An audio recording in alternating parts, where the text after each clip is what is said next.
ఇక రేషన్ దుకాణాల్లోనే సరుకులు అన్నారు మంత్రి నాదెండ్ల మనోహర్. ప్రజా పంపిణీ వ్యవస్థలో ఎలాంటి అవకతవకలకు ఆస్కారం లేకుండా ఉండేందుకే ప్రభుత్వం రేషన్ దుకాణాల ద్వారా సరుకులు పంపిణీ చేపడుతోందని పౌర సరఫరాల శాఖ మంత్రి నాదెండ్ల మనోహర్ తెలిపారు. రాష్ట్ర వ్యాప్తంగా 29,800 రేషన్ షాపుల ద్వారా 1,46,00,000 కుటుంబాలకు సరుకులు పంపిణీకి చర్యలు తీసుకున్నామని మంత్రి వెల్లడించారు. రేషన్ కార్డు నమోదైన డీలర్ దగ్గరే కాకుండా తమ నివాస ప్రాంతాలకు దగ్గరలో ఉన్న ఏ రేషన్ షాపు నుంచైనా సరుకులు తీసుకునే వెసులుబాటు కల్పించామని తెలిపారు. ఇంటింటికి రేషన్ పేరిట గత ప్రభుత్వం దాదాపు 1,700 కోట్ల రూపాయలు ప్రజాధనం దుర్వినియోగం చేస్తే రేషన్ దుకాణాల ద్వారా సరుకులు పంపిణీతో దాదాపు 385 కోట్ల రూపాయలు ప్రజాధనం ఆదా అవుతుందని నాదెండ్ల తెలిపారు.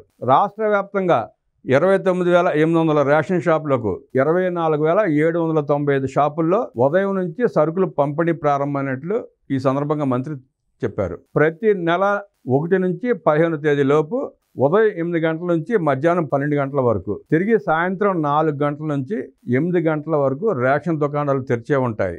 ఆదివారాల్లోనూ సరుకులు పంపిణీ చేస్తాం అన్నారు మంత్రి. ఆ సమయంలో ఎప్పుడైనా లబ్ధిదారులు రేషన్ తీసుకునే వీలుంటుందన్నారు.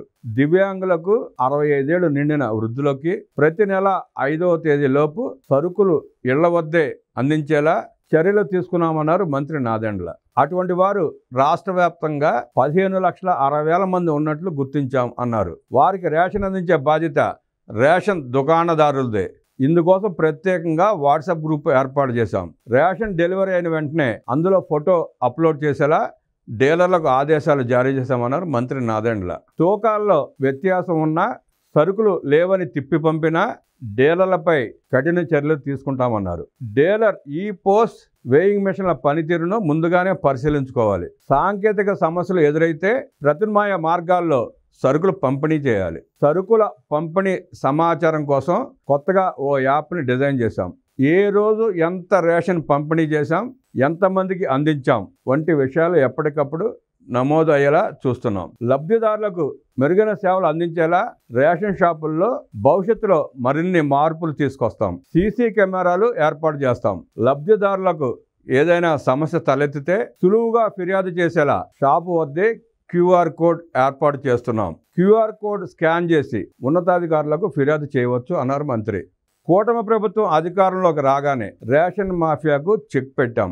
ఎక్కడికక్కడ మాఫియా కోరలు పీకేశాం. కాకినాడ, విశాఖపట్నం పోర్టుల నుంచి ఇతర రాష్ట్రాలకు బియ్యం ఎగుమతి కాకుండా పటిష్ట భద్రత ఏర్పాటు చేశాం. రైస్ స్మగ్లింగ్ చేసిన వారిపై PD యాక్ట్ తీసుకొచ్చాం. కాకినాడ పోర్టు దగ్గర ఏర్పాటు చేసినట్లే నెల్లూరు జిల్లా తడ కృష్ణపట్నం పోర్టు వద్ద భద్రతను కట్టుదిట్టం చేశామన్నారు మంత్రి. పేదలకు అందాల్సిన రేషన్ బియ్యం ఎక్కడా పక్కదారి పట్టకుండా చర్యలు తీసుకుంటున్నామన్నారు మంత్రి నాదెండ్ల. ప్రజారోగ్య పరిరక్షణ దృష్ట్యా కేంద్ర రాష్ట్ర ప్రభుత్వాల సహకారంతో భవిష్యత్తులో రేషన్ దుకాణాలను మినీ మాల్స్గా మారుస్తామని మంత్రి సందర్భంగా తెలిపారు. బియ్యం ఒకటే కాకుండా రాగులు, సజ్జలు, జొన్నలు, కొర్రలు వంటి చిరుధాన్యాలు అందించే ఏర్పాటు చేస్తామని వివరించారు.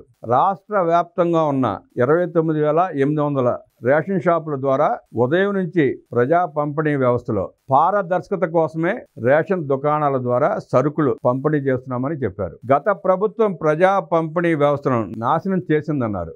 వైసీపీ పాలనలో ప్రజా పంపిణీ వ్యవస్థ నిర్వీర్యమైంది. ఇంటింటికి రేషన్ పేరిట ప్రజాధనం దాదాపు 1,650 కోట్ల రూపాయలు ఖర్చు చేసి 9,260 MDU వాహనాలు కొనుగోలు చేశారు. ఈ వాహనాల వల్ల వినియోగదారులకు ఎటువంటి ప్రయోజనం కలగకపోగా బియ్యం అక్రమ రవాణాకు దారితీసింది. మూలన పడ్డ వాహనాలతో కూడా రేషన్ డెలివరీ చేసినట్లు లెక్కలు చూపించారు.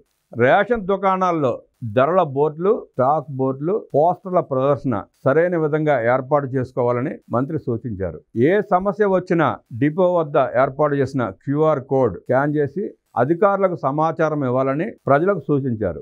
2024 సార్వత్రిక ఎన్నికల సందర్భంగా ఇచ్చిన హామీలన్నిటినీ అమలు చేస్తామన్నారు మంత్రి.